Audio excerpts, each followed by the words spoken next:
नमस्कार दोस्तों। डेट है आज की 8 जून 2022 और स्वागत है आपका एटोयल डिस्कशन में। 4 इश्यूज आज हम डिस्कस करेंगे, 3 हिंदू के और 1 इंडियन एक्सप्रेस का। सबसे पहला आर्टिकल सुप्रीम कोर्ट की कॉपीराइट वायलेशन से संबंधित एक जजमेंट के बारे में है। दूसरा आर्टिकल चाइना जो पेंगोंग सो लेक रीजन में कंस्ट्रक्शन कर रहा है ना, इस इशू से संबंधित है, क्यों ये पीसफुल कंस्ट्रक्शन नहीं है। तीसरा आर्टिकल हिंदू के टेक्स्ट कंटेक्स्ट में से बैड बैंक का है। और चौथा आर्टिकल इंडियन एक्सप्रेस का गल्फ रीजन की इंपॉर्टेंस से संबंधित है। चलिए डिस्कशन स्टार्ट करते हैं। फर्स्ट इंपॉर्टेंट आर्टिकल कॉपीराइट से संबंधित सुप्रीम कोर्ट की एक इंपॉर्टेंट जजमेंट के बारे में है। आप जीएस पेपर सेकंड के इस टॉपिक से आर्टिकल को रिलेट कर सकते हो। क्या कंटेस्ट है? देखो, हमारे देश में ना कॉपीराइट को प्रोटेक्ट करने के लिए 1957 का एक कानून है, कॉपीराइट एक्ट ऑफ 1957। इस कानून में प्रोविजन ये किया गया है, अगर कोई कॉपीराइट का वायलेशन करता है ना, तो उसे 3 साल तक की सजा हो सकती है और फाइन भी हो सकता है। लेकिन दिक्कत ये है, इस एक्ट में एक प्रोविजन को सुप्रीम कोर्ट ने इस प्रकार से इंटरप्रेट किया है कि उसके काफी नेगेटिव रिपरकशंस देखने को मिल सकते हैं। सुप्रीम कोर्ट ने यह कहा है अपने Knit Pro International versus state of NCT judgment में, कॉपीराइट का वायलेशन एक कोग्निजेबल ऑफेंस है। मैं फिर से बोलता हूं, उसके बाद आपको मतलब बताऊंगा कि कोग्निजेबल और नॉन कोग्निजेबल ऑफेंस कौन से होते हैं। सुप्रीम कोर्ट ने यह कहा है अपनी इस जजमेंट में कि कॉपीराइट का वायलेशन एक कोग्निजेबल ऑफेंस है।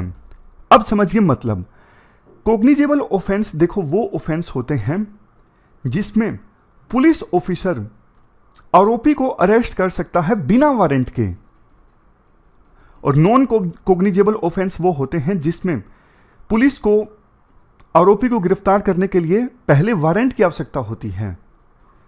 आमतौर पे कोग्निजेबल ऑफेंस ना गंभीर तरह के ऑफेंस होते हैं, जैसे किसी का कत्ल कर दिया, रेप, दहेज में डेथ हो गई, ये होते हैं कोग्निजेबल ऑफेंस। इवन देखो, पुलिस ऑफिसर जो कोग्निजेबल ऑफेंस होते हैं ना, उनको इन्वेस्टिगेट कर सकते हैं बिना मजिस्ट्रेट के परमिशन के। किसी का मर्डर हो गया, उसकी जांच करने के लिए पुलिस को परमिशन लेने की आवश्यकता नहीं है मजिस्ट्रेट से। लेकिन नॉन कोग्निजेबल ऑफेंस, जैसे देखो फोर्जरी है, मान लीजिए डॉक्यूमेंट्स के ऊपर गलत सिग्नेचर कर दिए जानबूझ के, या फिर चीटिंग है, डिफेमेशन है, ये नॉन कोग्निजेबल ऑफेंसेस के एग्जाम्पल हैं। तो इनमें जांच करने के लिए पुलिस को पहले मजिस्ट्रेट से परमिशन लेनी पड़ती है और अरेस्ट करने के लिए भी मजिस्ट्रेट के वारंट की आवश्यकता होती है। तो अब क्वेश्चन ये उठता है, क्या कॉपीराइट का वायलेशन इतना ज्यादा गंभीर अपराध है कि सुप्रीम कोर्ट ने इसे कोग्निजेबल ऑफेंस करार दे दिया है? क्वेश्चन ये उठता है, इसके नेगेटिव रिपरकशंस क्या होंगे? देखो, जो कॉपीराइट होता है ना किसी भी चीज पर, जैसे म्यूजिक पर, वो तब से ही स्टार्ट हो जाता है जब म्यूजिक प्रोड्यूस होता है। मान लीजिए मैंने कोई म्यूजिक क्रिएट किया, जैसे ही क्रिएट हुआ मेरा उस पर कॉपीराइट हो गया। उस म्यूजिक के लिए मुझे कहीं पर कुछ रजिस्टर करवाने की आवश्यकता नहीं है कि मैं किसी ऑफिस में जाऊं और बोलूं कि देखो ये म्यूजिक मैंने क्रिएट किया है और अब मेरा इस पर कॉपीराइट हो गया। नहीं, जैसे ही मैंने प्रोड्यूस किया तब से ही बस कॉपीराइट अपने आप से स्टार्ट हो गया। अब हो क्या सकता है, मान लीजिए मैंने म्यूजिक क्रिएट किया, अब म्यूजिक क्रिएट किए 10 दिन हुए हैं, लेकिन कोई बड़ी कंपनी है जैसे टी सीरीज है, टी सीरीज का मेरे पास में फोन आ जाता है और टी सीरीज वाले बोलते हैं ये जो आपने म्यूजिक क्रिएट किया है ना, ये तो ऑलरेडी हमारे द्वारा क्रिएटेड है और आपने कुछ नहीं किया, आपने सिर्फ हमारे द्वारा क्रिएटेड म्यूजिक को रिप्रोड्यूस कर दिया है। यानी टी सीरीज ने मुझे फोन करके बोला कि ऐसा म्यूजिक जिस पर हमारा ऑलरेडी कॉपीराइट था, आपने उसका वायलेशन करते हुए उसी म्यूजिक को रिप्रोड्यूस कर दिया और अपना हक जमाने लगे उस म्यूजिक पर जो आपने क्रिएट किया, लेकिन असल में वो हमारे द्वारा म्यूजिक से ही चुराया गया है। तो मैं बोलूँगा नहीं भैया, मेरा जो म्यूजिक है वो ओरिजिनल है और मैंने आपके म्यूजिक से कुछ नहीं लिया है। लेकिन टी सीरीज वाले बोलेंगे नहीं लिया है, आपने वायलेशन किया है। अब आप ध्यान दीजिएगा, लड़ाई हो गई दोनों में। अब ना टी सीरीज वाले बोलेंगे कि हम पुलिस के पास जा रहे हैं और पुलिस वाले आपको सबक सिखाएंगे।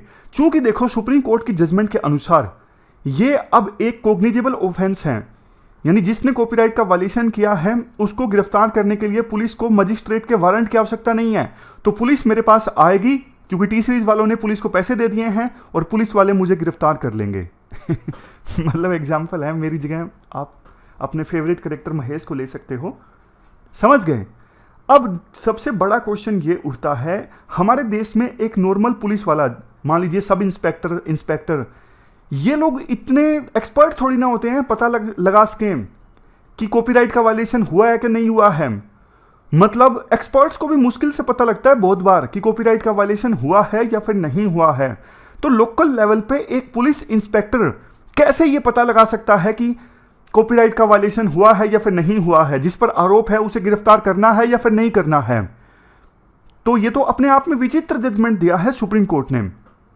होगा क्या, जो बड़े लोग हैं जैसे टी सीरीज, ये कंपनीज, ये ना अब इंडिविजुअल क्रिएटर्स को धमकाने लगेंगे कि लाइसेंस फीस दीजिए अदरवाइज गिरफ्तार करवा देंगे पुलिस को बोल के। तो ये तो लिबर्टी के अगेंस्ट हो गया ना।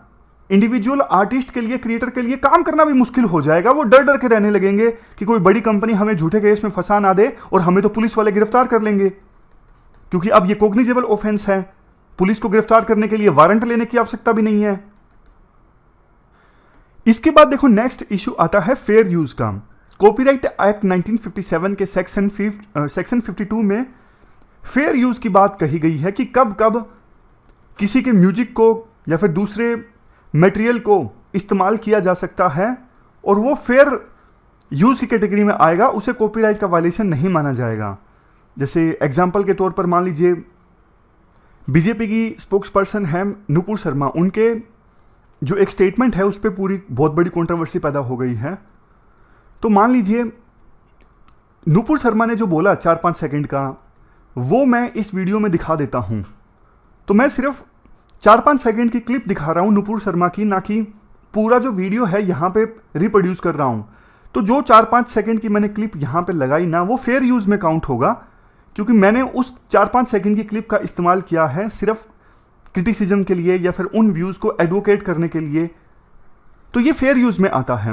अब आप एक बात बताइए, फिर से आइए, इवन एक्सपर्ट भी कई बार उनके लिए पता लगाना मुश्किल होता है कि ये फेयर यूज में आता है या फिर नहीं आता है।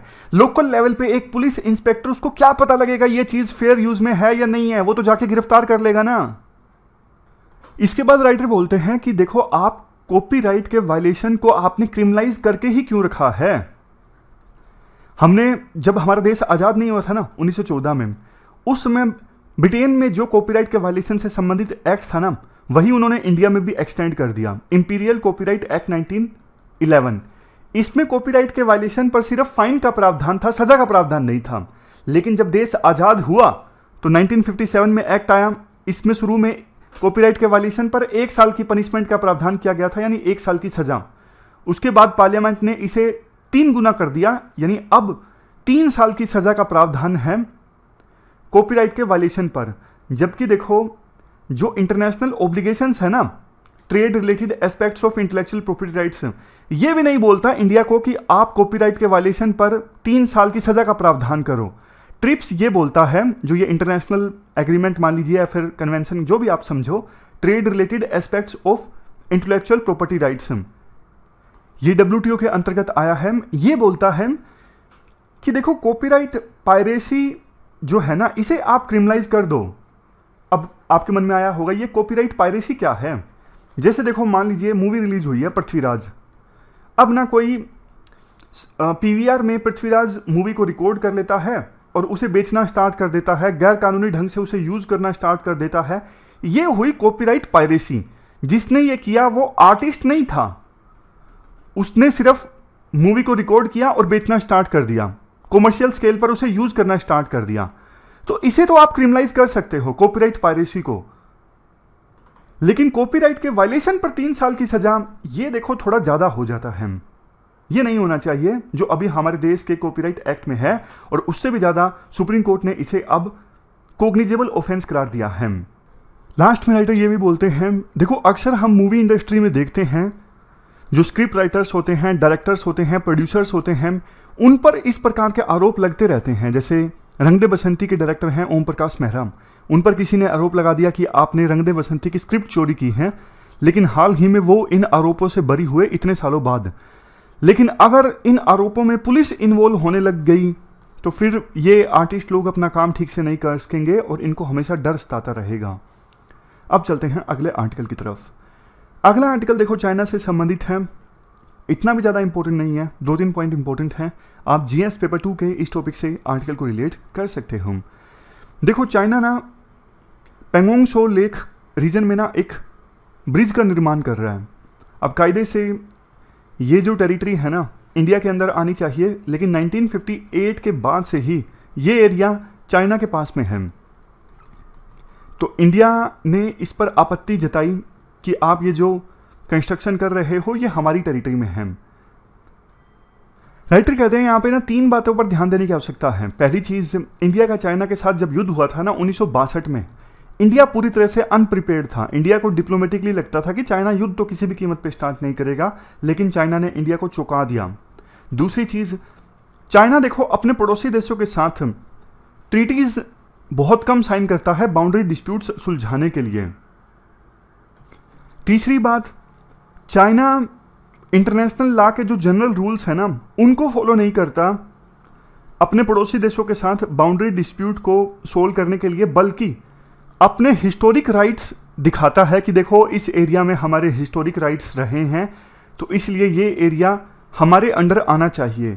ये चीज़ हमने इंडिया चाइना बॉर्डर डिस्प्यूट में भी देखी, और साउथ चाइना सी में जो बॉर्डर मैरीटाइम डिस्प्यूट है ना वहाँ पर भी चाइना अपने हिस्टोरिक राइट्स का हवाला देता है कि पास्ट में हमारे पास थे यहाँ पर फिशिंग के हिस्टोरिक राइट्स। अब जैसे देखो पेंगोंग सो रीजन में चाइना कंस्ट्रक्शन कर रहा है जो इंडिया के अनुसार हमारी टेरिटरी है। अब मान लीजिए इंडिया ने आपत्ति दर्ज नहीं की, ऑब्जेक्शन रेज नहीं किया, तो कल को चाइना पता है क्या बोलेगा? किसी इंटरनेशनल कोर्ट में अगर मान लीजिए केस चला जाता है कि यहाँ पर भी तो जब कंस्ट्रक्शन की थी तब इंडिया ने कोई ऑब्जेक्शन नहीं रेज किया था, इंडिया ने मान लिया था, फिर अब इंडिया ऑब्जेक्शन क्यों कर रहा है? बट देखो एक जो वर्डिक्ट है ना परमानेंट कोर्ट ऑफ आर्बिट्रेशन का आइलैंड ऑफ पैल्मास केस में, इन्होंने साफ तौर पे बोला था अगर continuous and peaceful display of territorial sovereignty होता है ना तब इसे माना जाता है कि हाँ इस एरिया में किसी देश की सोवरेनिटी है। लेकिन चाइना बोलेगा कि हमने पीसफुल ढंग से कंस्ट्रक्शन की है पेंगोंग सो लेक रीजन में। यार ये पीसफुल ढंग से कैसे हुई? वो एरिया फोर्सफुली चाइना के कब्जे में है, वहां पे फिर चाइना जो कंस्ट्रक्शन कर रहा है ये पीसफुल नहीं हुई ना। यूएन चार्टर का आर्टिकल 2 सेक्शन 3, आर्टिकल 2 सेक्शन 4 ये जो हैं ये टेरिटोरियल डिस्प्यूट से संबंधित चीज़ों को एड्रेस करते हैं। यूएन चार्टर का आर्टिकल 2 सेक्शन 4 साफ तौर पे बोलता है कोई भी एक देश दूसरे देश के साथ टेरिटोरियल डिस्प्यूट को एड्रेस करने के लिए फोर्स का इस्तेमाल नहीं करेगा। सभी देशों को अपने डिस्प्यूट्स को सेटल डाउन करना है पीसफुल तरीके से। फिर से वही बात आती है कि चाइना इसे नहीं बोल सकता कि हम पीसफुल ढंग से जो कंस्ट्रक्शन है वो कर रहे हैं, क्योंकि देखो वो जो टेरिटरी है वो चाइना के द्वारा ऑक्युपाइड है। ऑक्युपाइड टेरिटरी में अगर आप बेशक पीसफुल ढंग से कंस्ट्रक्शन करते हो तो उसे पीसफुल कंस्ट्रक्शन नहीं कहा जा सकता। ऐसा देखो इंटरनेशनल कोर्ट ऑफ जस्टिस ने बोला है इजराइल और पैलेस्टीन के डिस्प्यूट में। आरोप के अनुसार इजराइल पैलेस्टीन की जो ऑक्युपाइड टेरिटरी है वहां पर कंस्ट्रक्शन कर रहा था, एक वाल बना रहा था, तो इजराइल ने कहा कि ये तो देखो पीसफुल कंस्ट्रक्शन कर रहे हैं। तो इंटरनेशनल कोर्ट ऑफ जस्टिस ने कहा कि ये ऑक्युपाइड टेरिटरी है, आपने फोर्स की सहायता से ऑक्युपाई की है और उसके बाद आप कंस्ट्रक्शन कर रहे हो। तो ऑक्युपाई करने के बाद बेशक आप पीसफुल ढंग से करो कंस्ट्रक्शन, तो उसे पीसफुल कंस्ट्रक्शन नहीं कहा जा सकता। ये कायदे से यूएन चार्टर के आर्टिकल 2 सेक्शन 4 का उल्लंघन है। तो ठीक इसी केस से अगर हम इंस्पायरेशन लें, मतलब सीखें, तो फिर चाइना जो कुछ कर रहा है वो भी एक प्रकार से यूएन चार्टर का उल्लंघन है। यही बात देखो इंटरनेशनल कोर्ट ऑफ जस्टिस ने निकारागुआ और कोस्टारिका के बीच जो बॉर्डर डिस्प्यूट है ना उस केस में भी बोली थी। उस समय निकारागुआ पर आरोप था कि इन्होंने कोस्टारिका के कुछ टेरिटरी पर कब्जा करके रखा है और वहां पे कंस्ट्रक्शन की जा रही है। तो ये पेंगोंग सो लेक रीजन में चाइना की कंस्ट्रक्शन से संबंधित हमने आर्टिकल डिस्कस किया। कोई बहुत पूरा इशू नहीं है, पॉइंट है जो आप आंसर राइटिंग में इस्तेमाल कर सकते हो। इसके बाद अगला जो आर्टिकल है टेक्स्ट कंटेक्स्ट में वो बैड बैंक से संबंधित है। आप जीएस पेपर 3 के इस टॉपिक से आर्टिकल को रिलेट कर सकते हो। क्या कंटेक्स्ट है? मंडे को हमारी वित्त मंत्री निर्मला सीतारमन ने अनाउंस किया कि नेशनल एसेट रिकंस्ट्रक्शन कंपनी यानी NARCL और इसके साथ साथ इंडिया डेट रेजोल्यूशन कंपनी यानी IDRCL दोनों जो हैं वो बैंक से first set of bad loan purchase करेंगे और उनको रिजोल्व करने की कोशिश करेंगे। देखो बेसिक्स की बात पहले करते हैं। बैड बैंक क्या है? आपको पता है ये जो बैंक्स होते हैं ना, जैसे SBI और पंजाब नेशनल बैंक, ये बहुत सारा लोन देते हैं। लोन इनके लिए ना एक प्रकार से एसेट होता है, क्योंकि लोन से ही तो बैंक कमाई करते हैं। लेकिन बहुत बार ऐसा होता है कि जिस कॉर्पोरेट ग्रुप को, कंपनी को या फिर इंडिविजुअल को लोन दिया है वो देता नहीं है, वापस लौटाता नहीं है, इंस्टॉलमेंट देनी बंद कर दी, EMI देनी बंद कर दी, तो वो जो इनकी एसेट है ना वो परफॉर्म करना बंद कर देती है, वो नॉन परफॉर्मिंग एसेट में तब्दील हो जाती है। इसे बैड लोन भी आप कह सकते हो। ऐसा लोन जिसने अच्छे से काम नहीं किया वो है बैड लोन। लेकिन देखो बैड लोन मतलब बैंकों का तो पैसा खराब हो गया ना, उन्होंने ये सोच के दिया था इससे कमाई होगी, लेकिन उनको तो प्रिंसिपल ही वापस नहीं मिल रहा है, लोन उनका खराब हो गया। अब बैंकों का लोन अगर ज़्यादा खराब हो जाएगा, नुकसान तो हुआ ही, लेकिन दिक्कत ये भी है ना उनके पास अब पैसे कम बचे हैं दूसरों को लोन देने के लिए, उनकी बैलेंस शीट खराब हो जाती है। चूंकि उनकी ना एक्सपर्टीज भी नहीं होती। मान लीजिए किसी कॉर्पोरेट ग्रुप को अनिल अंबानी को पैसा दिया है, वो लौटा नहीं रहा है, तो SBI की, पंजाब नेशनल बैंक, इनकी एक्सपर्टीज भी नहीं है ना कि जो कम से कम अनिल अंबानी की प्रॉपर्टी बेच के हम पैसा उससे ले लें। इसमें बैंकों की एक्सपर्टीज नहीं है। तो एक आइडिया निकाला गया कि कोई एक बैंक स्टैब्लिश किया जाए जिसका नाम हो बैड बैंक। बैड बैंक क्या करेगा? SBI से PS, दूसरे जो पब्लिक सेक्टर के बैंक्स है ना, उनसे बैड लोन परचेज कर लेगा। जैसे मान लीजिए एग्जाम्पल के तौर पर, सिर्फ एग्जाम्पल है, SBI का 100 करोड़ का लोन है, वापस नहीं आ रहा है, तो जो बैड बैंक है ना उसने SBI को बोला आपके 100 करोड़ वापस नहीं आ रहे हैं, कोई बात नहीं, आप एक काम कीजिए, इस लोन को हमें बेच दीजिए। कितने में? 50 करोड़ में। आपको हम इस लोन के 50 करोड़ रुपए दे देंगे। अब बाकी हमारी जिम्मेदारी है कि हम सामने वाले से, जिससे आपको लोन लेना था, उससे 60 करोड़ लें या फिर 70 करोड़ लें, कितने भी लें, वो आपकी जिम्मेदारी नहीं है, अब हमारा हेडेक है वो। आपको कम से कम इससे छुटकारा मिल जाएगा। आपको 50 करोड़ रुपए मिल गए, कायदे से 100 करोड़ आपने दिए थे, लेकिन कोई बात नहीं, आपका लोन डूब गया, आपको उसके 50 करोड़ रुपए मिल गए। अब आप उसे दूसरों को दे सकते हो, आप अपनी कमाई जारी रख सकते हो। तो SBI बोलेगा ठीक है यार, मेरे ऊपर तो वैसे भी सरदर्द है, वो दे नहीं रहा है सामने वाला, 50 ही दे दो, वही बहुत है। ये पूरा कंसेप्ट है बैड बैंक का। ये तो सिर्फ एक एग्जाम्पल मैंने डिस्कस किया। बैड बैंक को एक्सपर्टीज है। बैड बैंक के पास मान लीजिए एग्जाम्पल के तौर पर ऐसे गुंडे हैं जो सामने वाले से लोन वसूल लेंगे। 100 करोड़ नहीं देगा, 70 तो देगा, 60 तो देगा। गुंडे तो मतलब लेमन टर्म्स में मैंने आपको सिंप्लीफाई करके बोल दिया, लेकिन कुल मिला के उनके पास ना एसेट्स को लिक्विडेट करने का एक्सपर्टीज है। मतलब वो प्रॉपर्टी बेच सकते हैं अनिल अंबानी की जिसने लोन नहीं दिया है, और कुछ कर सकते हैं, रिस्ट्रक्चर भी कर सकते हैं। रिस्ट्रक्चर मतलब इंस्टॉलमेंट का अमाउंट घटा सकते हैं कि भैया आप 1 करोड़ की इंस्टॉलमेंट नहीं दे सकते, कम से कम 50 लाख की दे दो तो सही, कुछ तो दो। इस प्रकार से बैड बैंक क्या करेगा? लोन को रिस्ट्रक्चर भी कर देगा।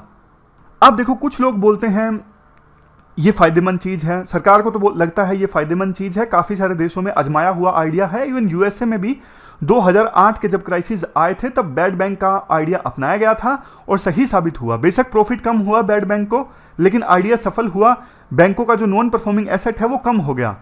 लेकिन कुछ एक्सपर्ट्स है जैसे रघुराम राजन, इनको लगता है कि ये आइडिया सही नहीं है। क्यों? रघुराम राजन का ये मानना है, देखो PSUs में लोन यानी एसेट नॉन परफॉर्मिंग एसेट बन गया, PSU की जिम्मेदारी किसके पास थी? मतलब मालिकाना हक किसके पास? सरकार के पास। जो नया बैड बैंक बनाया है उसका मालिकाना हक किसके पास? सरकार के पास। तो सरकार का ही जो नॉन परफॉर्मिंग एसेट है, सरकार का ही बैड लोन है, वो सरकार के पास ही दोबारा चला गया। इसमें क्या नया हुआ? मेन जो दिक्कत है ना वो ओनरशिप की है। ओनरशिप की दिक्कत जैसे मैं आपको बताता हूं। PSU में जो लोग होते हैं ना, जो गवर्न करते हैं बैंकों को, वो ब्यूरोक्रेट्स होते हैं मेनली। ब्यूरोक्रेट्स के पास ना इंसेंटिव नहीं होता कि बैंकों की दशा और दिशा हम सुधारें। मतलब बहुत कम ब्यूरोक्रेट्स ऐसे होते हैं जो ये मान के काम करते हैं कि नहीं यार हमारे ऊपर जनता का ट्रस्ट है, जनता का पैसा है, हमें ठीक से काम करना है। बहुत कम ब्यूरोक्रेट्स ऐसे होते हैं। जबकि जो प्राइवेट बैंक है ना, जैसे ICICI, HDFC, इसमें जिनका पैसा लगा होता है वो लोग जिनकी हिस्सेदारी होती है बैंक में, क्योंकि लोन डूबेगा तो उनको भी नुकसान होगा, इसलिए वो ठीक से काम करते हैं, सोच समझ के काम करते हैं, सोच समझ के लोन देते हैं, लोन को वसूलने की भी पूरी कोशिश करते हैं। तो दिक्कत ना कहीं ओनरशिप में है, ऐसा रघुराम राजन ने बोला। रघुराम राजन के अनुसार बैड बैंक इस्टेब्लिश करने से जो समस्या है वो सोल्व नहीं होगी। दूसरी दिक्कत देखो मोरल हजार्ड की भी है। मान लीजिए एसबीआई से, पंजाब नेशनल बैंक से, दूसरे सरकारी बैंकों से अगर बैड बैंक ने बैड लोन को परचेज कर लिया ना, तो जिन अधिकारियों ने अंधाधुंध लोन दिया था बिना सोचे समझे, उनकी तो अकाउंटेबिलिटी फिक्स नहीं होगी, वो तो जागेंगे ही नहीं, वो फ्यूचर में भी अंधाधुंध लोन दे देंगे। उनको पता है कि अगर नॉन परफॉर्मिंग एसेट बन भी गया ज़्यादा तो बैड बैंक तो हमसे परचेज कर ही लेगा ना, हमारा क्या जाएगा घर से। तो ये मोरल हजार्ड है। मोरल हजार्ड का एक और एग्जाम्पल आपको देता हूँ। जैसे किसानों के लोन आप माफ़ कर देते हो तो इसके बाद ना किसानों को उनका लोन लुटाने का कभी इंसेंटिव रहेगा ही नहीं। उनको लगेगा कि अरे नहीं देते हैं, जो देने की सिचुएशन में होंगे ना वो भी नहीं देंगे, उनको लगेगा कि थोड़ा इंतजार करते हैं कि अब तक सरकार आगे जाके माफ़ कर दे। तो ये पूरा आर्टिकल हमने डिस्कस किया बैड बैंक से संबंधित। चलते हैं आगे। अगला आर्टिकल देखो गल्फ से संबंधित है, why the gulf matters for India. आप जीएस पेपर 2 के इस टॉपिक से आर्टिकल को रिलेट कर सकते हो। हुआ क्या है, देखो बीजेपी की स्पोक्स पर्सन है नुपुर शर्मा और एक और नवीन जिंदल, दोनों को, एक को बीजेपी ने सस्पेंड कर दिया है और दूसरे को एक्सपेल कर दिया है। किस लिए? कुछ आपत्तिजनक टिप्पणी के बारे में जो उन्होंने प्रोफेट मोहम्मद के बारे में की थी, और उसके बाद गल्फ कंट्रीज ने इंडियन एनवॉयज को समन करना स्टार्ट कर दिया। तो सरकार ने जो ये एक्शन लिया है ये रेयर है। ऐसा सरकार ने एक्शन क्यों लिया? मतलब गल्फ कंट्रीज की नाराजगी को इंडिया ने एड्रेस करने की कोशिश क्यों की? तो उसी कंटेक्स्ट में राइटर गल्फ की इंपॉर्टेंस बताने की कोशिश करते हैं। अगर देखो इजराइल को छोड़ दें, बाकी 10 देश जो आते हैं गल्फ रीजन में, वहाँ पर वर्ल्ड की टोटल जितनी मुस्लिम पॉपुलेशन है ना उसका 20% इन्हीं 10 गल्फ कंट्रीज में रहती हैं। और ये जो गल्फ कंट्रीज है ना मुस्लिम वर्ल्ड की स्ट्रोंगेस्ट वॉइस हैं। गल्फ कंट्रीज जैसे Saudi Arabia, Qatar, Iran, Iraq, Bahrain, Kuwait, UAE, Oman, Jordan और येमेन, ज़्यादातर देशों के साथ में इंडिया के रिलेशंस अच्छे हैं, जिसका 2 इंपॉर्टेंट रीजन्स हैं, ऑयल एंड गैस, दूसरा ट्रेड। दूसरा रीजन वैसे ये भी है, इन गल्फ कंट्रीज में बहुत से भारतीय रहते हैं और वहाँ पर वो काम करते हैं, इंडिया में वापस रेमिटेंस भी भेजते हैं। रियाद में इंडिया की एम्बेसी के अनुसार गल्फ कोऑपरेशन काउंसिल, इस काउंसिल में 6 मेंबर कंट्रीज हैं, UAE, Bahrain, Saudi Arabia, Oman, Qatar और कुवैत। ये इंडिया का मेजर ट्रेडिंग पार्टनर के तौर पे इमर्ज हुआ है। यूएई इंडिया का 3rd लार्जेस्ट ट्रेडिंग पार्टनर है 2021-22 में, और दूसरे नंबर पे सबसे ज़्यादा एक्सपोर्ट इंडिया यूएई को ही करता है, $28 बिलियन, और इंपोर्ट $45 बिलियन। हमने इंडिविजुअली बात की। सऊदी अरेबिया के साथ में टोटल ट्रेड 2021-22 में हुआ $42.9 बिलियन। सऊदी अरेबिया इंडिया का 4था लार्जेस्ट ट्रेडिंग पार्टनर था। इराक ये इंडिया का 5वां सबसे बड़ा ट्रेडिंग पार्टनर है 2021-22 में, टोटल ट्रेड हुआ $34.3 बिलियन। कतर टोटल ट्रेड था $15 बिलियन, जो इंडिया के टोटल ट्रेड का 1.4% है। इंडिया बहुत सारी गैस इंपोर्ट करता है कतर से, और इंडिया टोटल जितनी गैस इंपोर्ट करता है ना उसमें से 41% तो कतर से ही करता है और बाकी 11% करता है यूएई से। ऑब्जर्वर रिसर्च फाउंडेशन जो एक थिंक टैंक है, इनका एनालिसिस है, इंडिया देखो अपनी रिक्वायरमेंट का 84% जो पेट्रोलियम है ना वो इंपोर्ट करता है, जिसमें से पर्शियन गल्फ कंट्रीज से 60% आता है। ये एवरेज है पिछले 15 सालों में। 2021-22 के डेटा के अनुसार सबसे ज़्यादा इंडिया ने ऑयल इंपोर्ट किया इराक से। पहले इसका शेयर 2009-10 में हुआ करता था 9%, यानी टोटल इंडिया जितना इंपोर्ट करता है ना उसमें से 9% इराक से किया करता था 2009-2010 में, लेकिन अब बढ़ के यह हो चुका है 22%। सऊदी अरेबिया से इंडिया टोटल जितना इंपोर्ट करता है 17-18% सऊदी अरेबिया से इंपोर्ट कर रहा है, पिछले 10 सालों का ये एवरेज है। कुवैत और यूएई ये भी इंडिया को ऑयल एक्सपोर्ट करने वाले देश हैं। ईरान से पहले काफ़ी ज़्यादा किया करता था जो 2009-10 में, लेकिन यूएस के सैंक्शन के बाद 2020-21 में इंडिया टोटल जितना ऑयल इंपोर्ट करता है ना, उसमें से सिर्फ 1% ईरान से करता है। और ये डेटा है 13.46 मिलियन भारतीय अब्रोड रहते हैं। अगर पर्सन ऑफ इंडियन ओरिजिन को मान लें, पर्सन ऑफ इंडियन ओरिजिन वो होते हैं जिन्होंने दूसरे देश की सिटीजनशिप ले ली है। अब कायदे से वो भारतीय नहीं रहे, लेकिन इंडियन ओरिजिन के भारतीय हैं, मतलब इंडियन ओरिजिन के वो पर्सन्स हैं। इनको काउंट कर लें तो टोटल संख्या हो जाती है 32 मिलियन। लेकिन अगर सिर्फ एनआरआई की हम बात करें, जो इंडिया के ही हैं, सिटीजनशिप इंडिया की है लेकिन दूसरे देशों में रहते हैं, इनमें से देखो 3.42 मिलियन तो अकेले यूएई में रहते हैं, सऊदी अरेबिया में रहते हैं 2.6 मिलियन और कुवैत में रहते हैं 1.03 मिलियन। यानी टोटल जितने इंडिया के एनआरआई हैं ना, उसमें से आधे तो इन्हीं 3 देशों में रहते हैं। तो इंपॉर्टेंस खुद देख लीजिए कितनी ज़्यादा है। रेमिटेंस 2020 में इंडिया सबसे ज़्यादा रेमिटेंस प्राप्त करने वाला देश था। इंडिया में रेमिटेंस आई $83.15 बिलियन। ये वर्ल्ड बैंक का डेटा है। इसके बाद नंबर आता है मैक्सिको का। मैक्सिको को रेमिटेंस प्राप्त हुई $42.9 बिलियन।